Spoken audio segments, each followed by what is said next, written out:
आज 78वां यौम आज़ादी मिली जोश व जज्बे के साथ मनाया जा रहा है। आज दिन के आगाज़ पर तोपों की सलामी दी गई और नमाज फजर में मुल्क की तरक्की, यकजहती और खुशहाली के लिए खसूसी दुआएं की गई।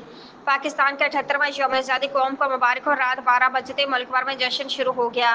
भारत के खिलाफ तारीखी फतेह और आज़ादी का जश्न मुल्क का हर शहर, हर गली मोहल्ला सब सलाली परचम के रंगों में रंग गया।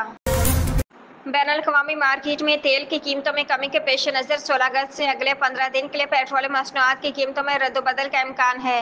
मुतल्लिका हुकाम ने हाई स्पीड डीजल की कीमत में 11.75 रुपये फी लीटर कमी का तखमीना लगाया है। दूसरी जानब पेट्रोल की कीमत में 1.32 रुपये फी लीटर इजाफे का इम्कान है, जबकि मिट्टी के तेल की कीमत में 6.25 रुपये और लाइट डीजल ऑयल की कीमत में 7.11 रुपये फी लीटर की कमी मुतवक्के है। सिंध मुराद अली शाह का कहना है कि हम चाहते तो जंग जारी रखकर भारत को मजीद मजा चुका सकते थे, लेकिन अमन पसंद है इसलिए दुनिया की बात मान ली।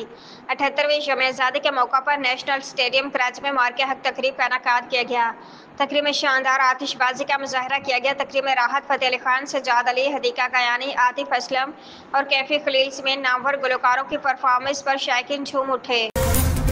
वज़ीर-ए-आज़म शहबाज शरीफ ने कहा कि पाकिस्तान में सबको सियासत का हक है, मगर रियासत के खिलाफ बगावत का नहीं, सबको एहतजाज का हक है, जलाओ घेराव और गाली का नहीं। जुनाह स्पोर्ट्स कम्प्लेक्स इस्लामाबाद में यौम आज़ादी मार्के हक में फतेह की तकरीब से खिताब करते हुए वज़ीर-ए-आज़म का कहना था कि वक्त आ चुका है कि हम सियासी तकसीम, ज़ाती मफादात और खोखले नारों से आगे बढ़े।